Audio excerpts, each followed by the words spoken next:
Imagine this. You're having a normal day. Maybe you're in line at a coffee shop, or you're in a meeting at work. Suddenly, someone snaps. They criticize you, or complain loudly, or start blaming you for something that's not even your fault. What do? Most people react. They defend themselves. They raise their voice. They try to win the argument. But what if I told you that not reacting is often the most powerful reaction of all? Not reacting is not weakness. It's strength under control. It's choosing who gets your energy and what deserves your attention. When someone is angry, it's rarely about you.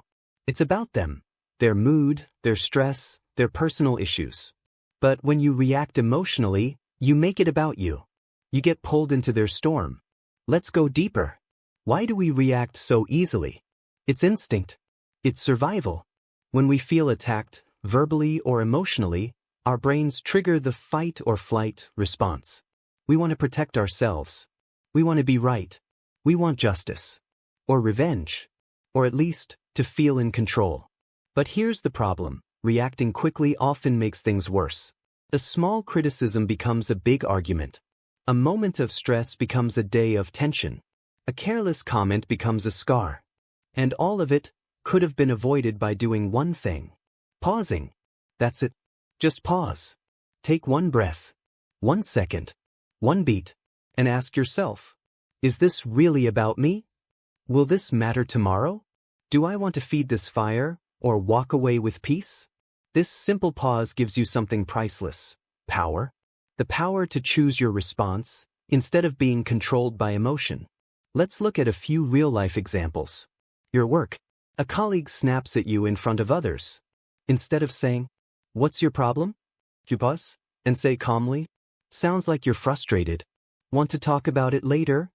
That one sentence changes the entire energy. Or you're online. Someone leaves a rude comment on your video, post, or photo. Instead of replying with sarcasm or anger, you don't reply at all. Because not every insult deserves a stage.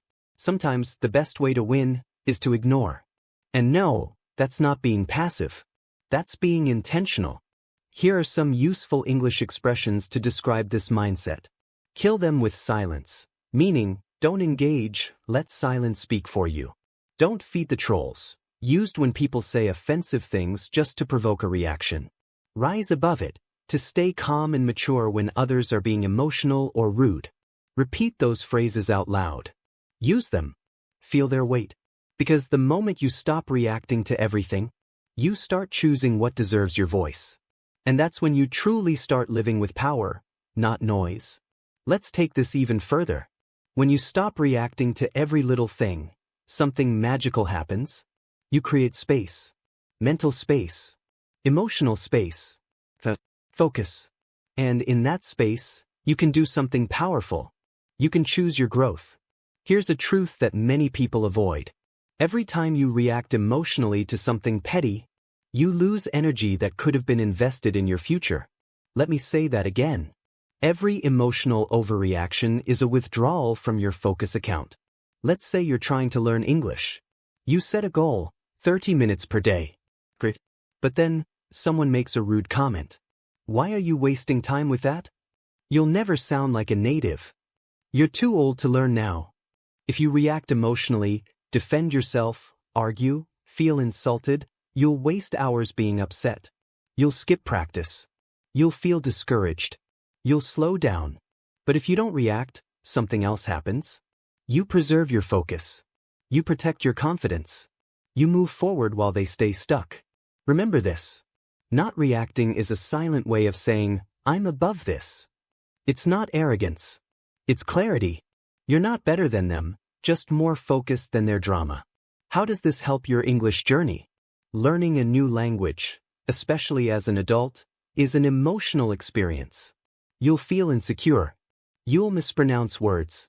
People might laugh or correct you or simply not understand. And if you react to every little moment of discomfort, you'll quit. But if you learn to observe without reacting, you'll grow. Here's what I mean. Let's imagine this scene. You're trying to speak English in public for the first time. You're nervous. You ask for directions. You make a small mistake. And the person says, Sorry, what? I didn't get that. Now pause. You could react. Feel ashamed. Say, never mind. Switch back to your native language.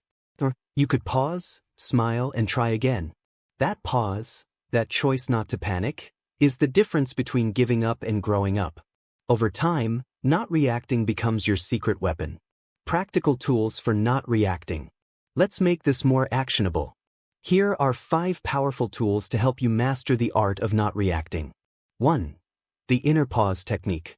Before responding, count 1, 2, 3. In your head.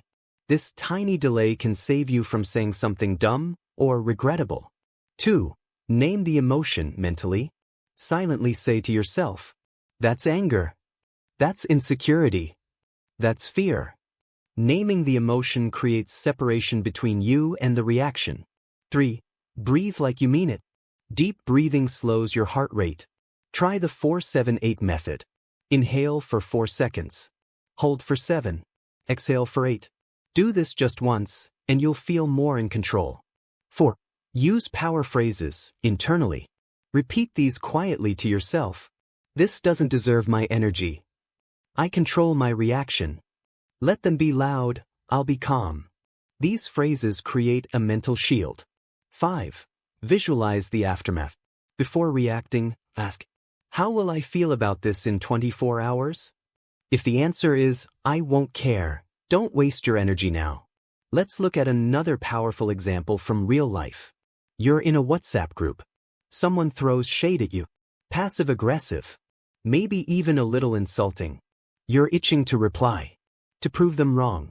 To put them in their place. But instead, you say nothing. You keep calm. You move on. Later, others message you privately. Wow, you handled that well. I admire how you stayed cool. That guy looked ridiculous. This is the paradox. By not reacting, you gain more respect than if you had fought back. Now imagine using this same power in every area of life. Learning English? You don't react to embarrassment, you lean into it. To work? You don't react to pressure, you stay sharp. In relationships? You don't react to drama, you protect your peace. That's what maturity looks like. And it's something you can practice daily.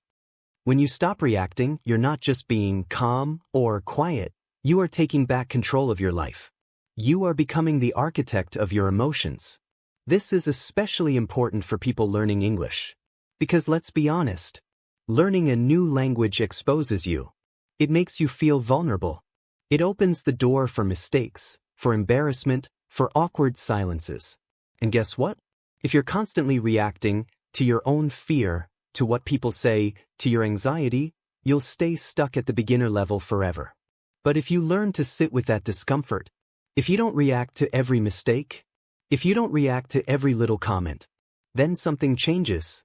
You start making progress. Quietly, consistently, powerfully. Let's break this down even more. The silent benefits of not reacting. 1. You become more observant. Instead of thinking, what do I say now? You begin to ask, what can I learn here? And that's where the real language growth happens. Not just in speaking, but in listening and understanding. 2. You become emotionally fluent. Reacting is emotional chaos. Not reacting is emotional intelligence. And emotional intelligence is key to learning any language well. It allows you to communicate calmly, handle confusion with grace, ask questions without fear, accept corrections with gratitude. 3. You build quiet confidence. Confidence isn't shouting louder. It's knowing who you are and not needing to prove it. Every time you don't react, you're sending a quiet message to yourself. I trust me. I'm okay. I've got this. And that confidence will bleed into your English fluency too. Story time. The elevator moment. Let me tell you a short story. A student of mine, we'll call her Sophia, had been learning English for a year. She was improving, but extremely self-conscious.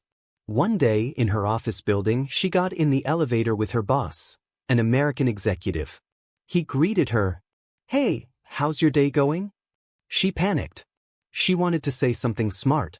She wanted to sound fluent. But instead, she just froze and mumbled. Good, yes, thank you.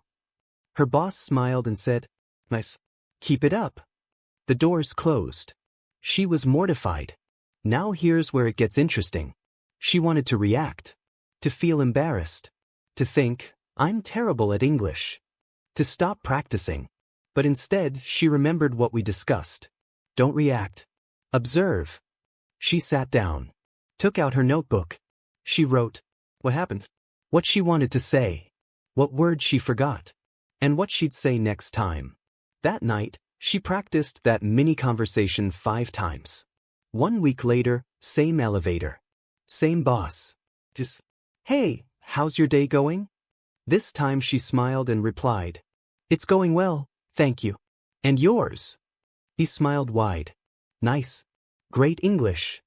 She felt like she won an Oscar. The moral? By not reacting, she turned embarrassment into fuel. By not reacting, she turned panic into practice. By not reacting, she kept moving forward. That's the power. That's the shift. That's what it means to become unstoppable. Daily English practice inspired by not reacting. Let's wrap this up with 3 powerful ways to practice both English and emotional mastery every day. 1. Journal in English about moments you wanted to react. Just 1 paragraph a day. Write about what triggered you, what you felt, what you learned. This builds self-awareness and writing fluency. 2. Practice response, not reaction in English conversations. Next time someone says something you disagree with, say, that's an interesting point. Let me think about it. I see where you're coming from. Can you explain that a bit more? These phrases are gold. They show calm, maturity, and linguistic control. 3. Visualize your future self calm, fluent, focused. Close your eyes. Imagine yourself having a fluent conversation in English. Not reacting. Not panicking. Just flowing. This kind of visualization rewires your nervous system to feel safer when speaking English. And remember, you don't need to control the world. You just need to control how you respond to it. And when you master that, everything else becomes easier, including learning a new language. You don't have to react. You can pause. You can grow. You can rise. That's the power of not reacting.